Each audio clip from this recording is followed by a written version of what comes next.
So if you have diabetes, as an example, or you have chronic pain and you've used those drugs to help diminish the pain, your body becomes dependent on that because you're in the same chemical state.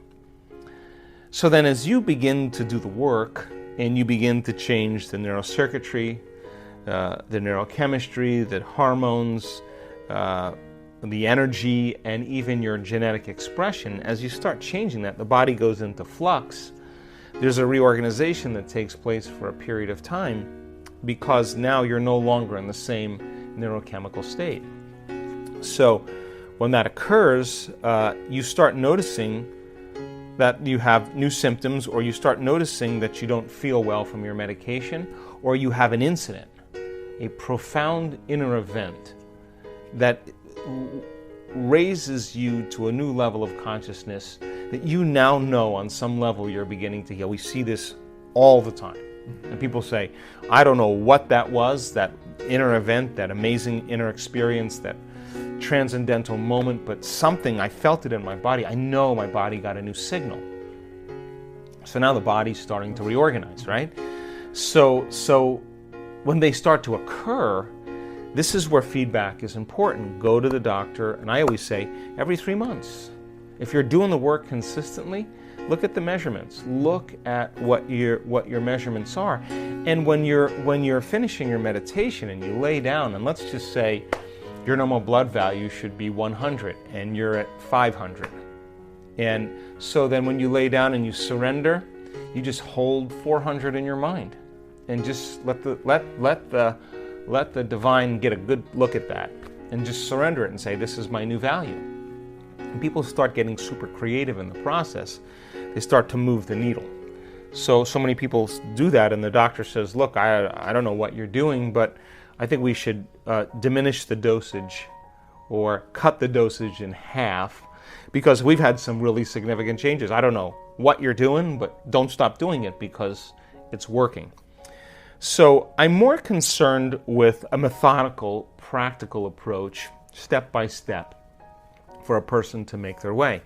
Now, the moment the body moves out of the past, the moment we begin to interact with the field, the moment there's a biological upgrade, the moment now the person is conditioning their body emotionally to the future and rewiring their brain, and they're moving into a new state of being, when they start noticing a change in their symptoms as well, that's an important feedback mechanism. Like, hey, my pain's gone. Hey, I'm sleeping through the night. Hey, that sore that I've had on my hand that's been there for 3 months is gone. Hey, I'm seeing better. Like, I'm seeing better, or I'm hearing better. Then when you get that kind of physiological change, that's just not staying the same every day, because chemistry just kind of keeps us the same. Chronic conditions, treating with chemistry, is keeping us regulated into the same state. So the person is regulating new states. They're self-regulating. And over time, their body starts reorganizing and changing. It makes sense then that if you do that on a regular basis and you start noticing changes in your body, your most immediate feedback. Hey, I ate that food and I didn't have any of this or any of that.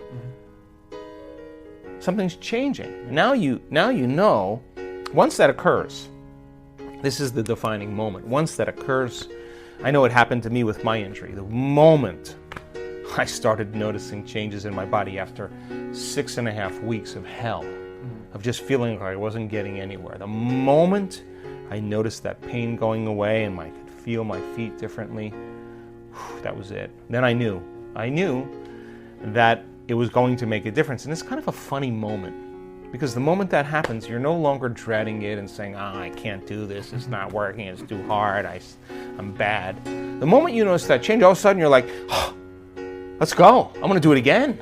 Now you're looking forward to do it. It's no longer torture. You're just like, your energy's changed, right? That's all you need. So I've learned then to actually create that state before I start noticing those changes, because my body's going, what's going on? He's acting as if he's healed. He's walking as if it's already happened. So then, every single question here that I've gotten, people need to really come to one of our week-long events, because they need to learn the walking meditation. They need to take their body for a walk and take it out of the past. They got to do that standing meditation so that in their waking day, they're not back to the old programs again. They're walking. It's a new habit. They're walking as it. They're talking as it. They're feeling it. They're thinking as it. They've practiced becoming it. So as you overcome every single day, in time you become somebody else. So our week-longs are a great way for people to practice sitting as it, walking as it, standing as it, lying down as it. They're having the opportunity to literally change the habit. And when we're unhappy, we walk a certain way. And when we're feeling sorry for ourselves, our posture changes, and our body changes, and our chemistry changes. And so the moment somebody starts taking on a new energy, and they practice that for 2 weeks, they're going to walk from their car to their office. They're going to be walking as their future self, and their body's going to have to catch up sooner or later. And when it does, all of a sudden they'll say what a lot of people say: I know I'm healed. I know it. How do you know? I just know. I'll do the test, but I already know I'm healed. We see that all the time. The body that has become the mind is so afraid to step into the unknown. Yeah. And it'll do everything it can to distract us. You get an itch, you get a pain, you get gas, you get a headache, you get nauseous. This is all the body going, no. The last time you stepped out into the unknown, it didn't go very well. You got betrayed. You got manipulated. You got taken. You felt a lot of pain. So it's just like, on my ranch, the stallions are in these big paddocks. And when I first had my stallions, I wouldn't put any hot lines around there. And, they could smell the mares up on the top of the property, and they would literally run right through the wooden fences, just like these big animals just breaking through and running up the hill. Well, they were just, nature was calling, But you put a hot line on there, and they hit that hot line a few times, you can walk them right up to that hot line and they will not go any further. That's conditioned. You notice a change in your internal state, you become awake and aware, and you pay attention to what caused it, and you narrow your focus on that line. Do it a few times, and you take a stallion, you try to move that stallion past that point, and they will not move. You can get 5 guys to push them, and they'll push them all backwards. They've been conditioned into the box, right? So that's what pain does for us, right? Like, I don't want that to happen again. So the body is already programmed to make sure that it doesn't. So you start taking the person out of their comfort zone, out of the known, and the body's going, well, I don't know if I want to do this, and it does all those things. Follow the instructions. Take your attention off your body, and every time your body starts doing that, settle it down into the present moment and say, I'm going to let you sleep later. I'm going to let you eat later. You can drink coffee later. You can open your eyes and take a shower later. You can lay down. You can do whatever. But right now, you're no longer the mind. I'm the mind. Mm-hmm.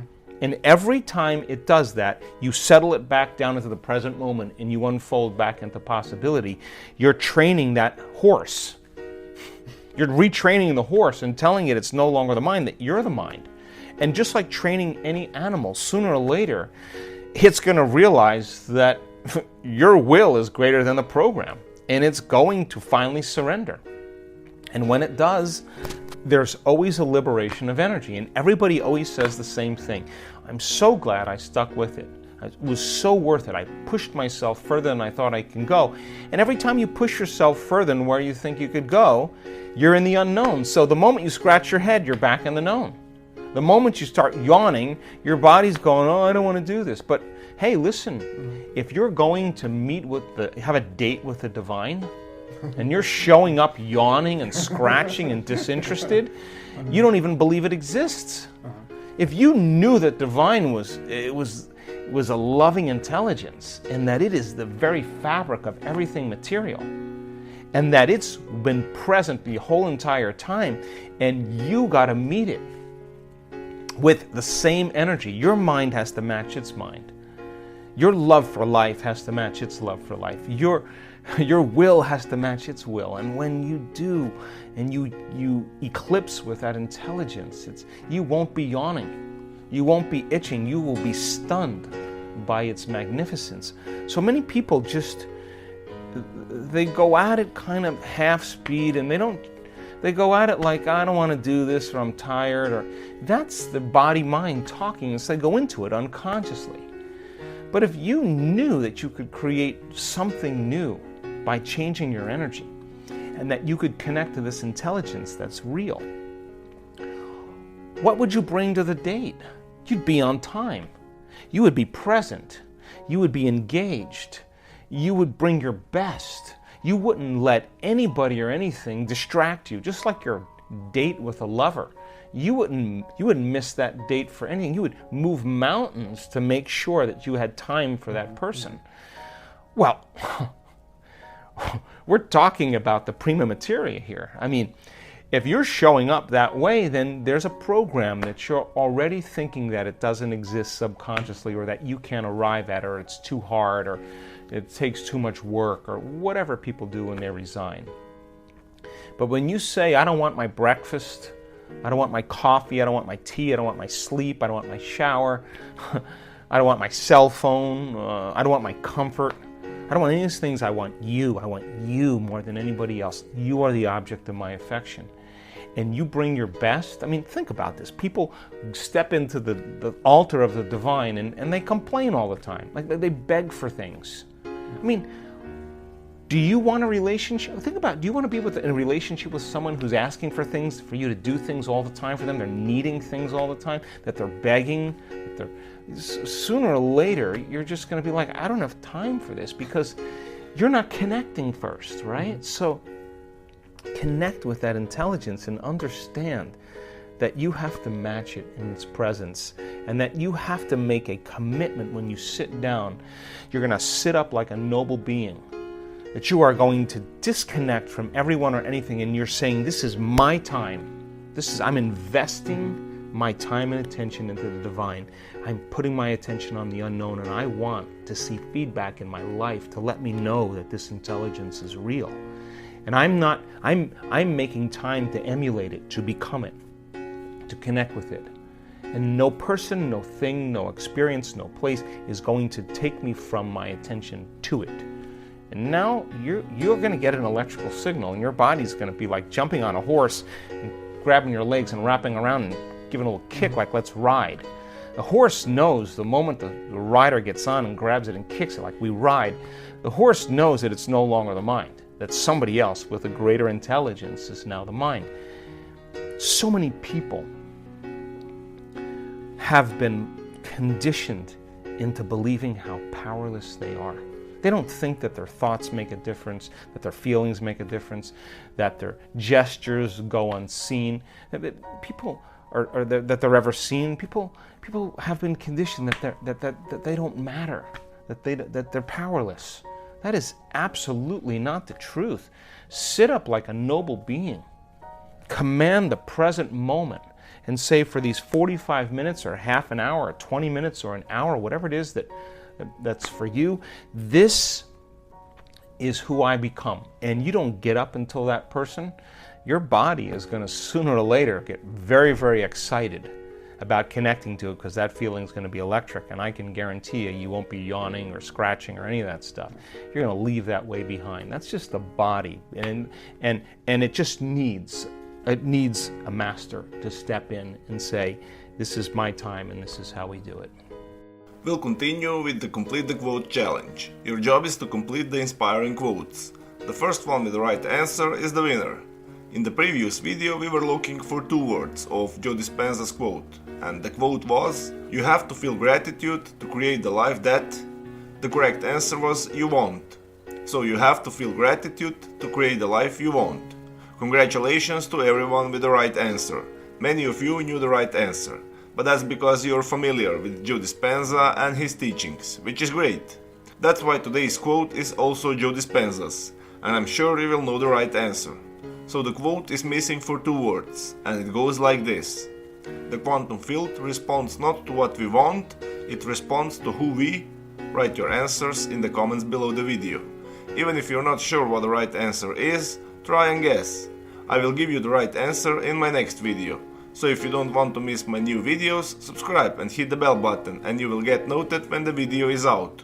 If you like this video, give your thumbs up and share it with your friends.